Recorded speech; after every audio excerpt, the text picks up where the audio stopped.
Hi everyone, welcome back to my channel. So today is the last day of autumn series and I want to keep this particular video very simple. So we don't have any rule as such, and today we are going to paint autumn wreath. So you can create a round shape or oval shape. You can roughly do this. You don't have to be very precise on these things. So you can roughly create an oval kind of shape, and then you can make the mark little lighter so that we don't see any pencil mark when we do watercoloring. So once done with this particular step, we are ready to paint a wreath full of autumn element into it. So in today's video I'm going to use all the autumn color like yellow, red, orange, brown, whatever you can think of, we are going to use in this particular video. So first we have started with the berries. So I'm using red color and I'm creating small round shape like these, and I'm also keeping a fine negative space. So whenever you are doing small berries like this, the only thing you can do is you can keep a fine negative space in between. If you're not comfortable doing it, you can use white marker at the end also. That is also something you can do, but I like to keep a fine negative space in between for the berries. And likewise you can create one more group of berries. So basically I want to create all the main element first, and then we are going to fill in between area with autumn leaves into it. So likewise I have created one more group of berries. Now my second element is golden berries, and for that I'm using Indian yellow color and I'm creating a triangle kind of shape like these. Now I'm placing these things randomly into my wreath, but you can do these things as per your need, as per your choice, and likewise you can create multiple other flower wreaths as well. So I have created three berries in these two area, and I think this much is enough for the golden berries. Now just clean your brush, and with the help of clean water, I am not using any color, with the help of clean water start creating few more berries in between. So what I am doing is I am lifting color from the existing berries that I have so that I can have little lighter berries in between, plus we can also show little bit of overlapping between the berries. So this is something I like to do whenever I have to create a group, especially smaller in size. Now I'm using orange color, and with the help of orange color I am creating rose hip. So basically these are the rose fruit.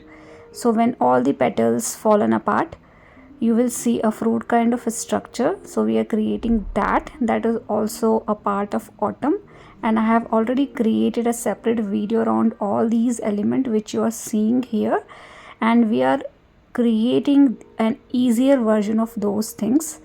So I have created 3 fruits like this here with the help of vibrant orange color. You can keep it red as well, totally fine. Now let's create one more group. So basically we are almost done with our main element. We need to do little bit of shading and detailing into these elements, and then we are going to switch into the leaf. So once done with this particular fruit, you can use orange color itself and you can start creating sections in the golden berries that we have. So with the help of orange color I am creating couple of sections like these, and then you can create some random pattern in between to form a net kind of a structure. So these are very smaller in size, you might not able to see it, but I have already created a separate video around this particular berry, so you can refer to that video. All the autumn elements we have painted so far, I have a link into my description section, so if you want you can refer to that particular link to learn other elements as well. So I have repeated the same step for all the golden berries that I have. Now with the help of red color, because we have used orange color, I am using red color now, and I am creating couple of red patches in between these orange fruit that we have. And you can also see we have small negative space in this particular fruit as well.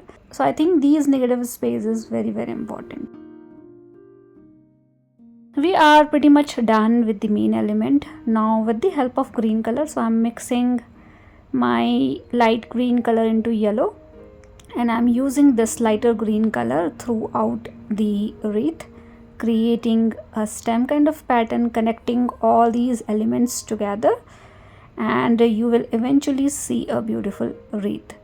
So keep doing it. You can add some other elements, like you can add mushroom, you can add pine cone, you can add a cone. So those elements also you can add into this particular wreath. So I'm keeping things pretty simple, so hope you can do all these things easily. Now for the rose hip, I'm creating a sepal kind of pattern at the base to finish.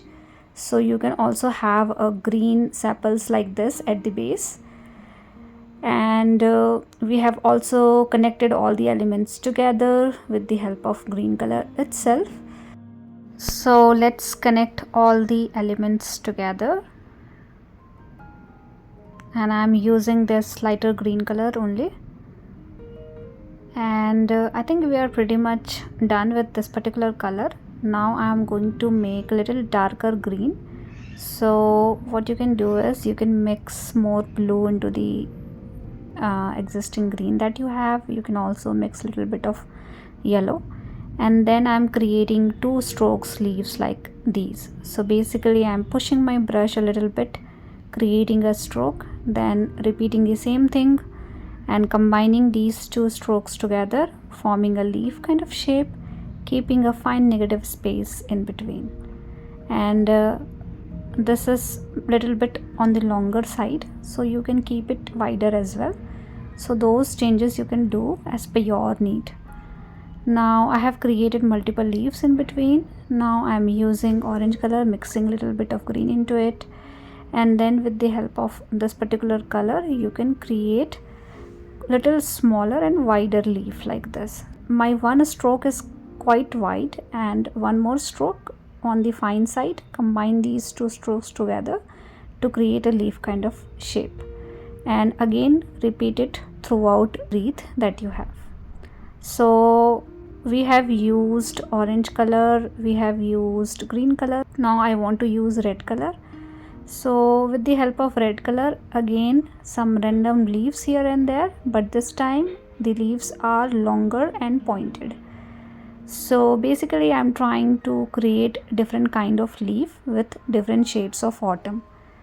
So this time the leaves are a bit longer, so you need to drag your brush little longer this time to create longer leaves like these.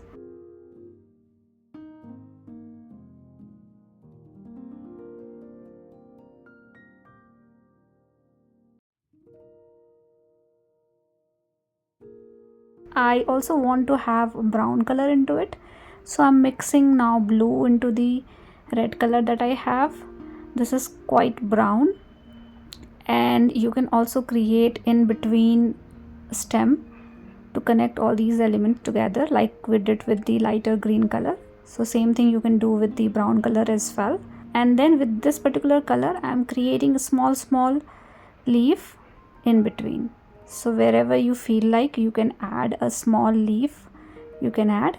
And all the color are quite vibrant, so I think this brown color is making sense here. So I think it is great to have. So I'm adding brown color throughout, wherever possible, wherever I feel like I can add, I'm adding it. So there is no rule as such.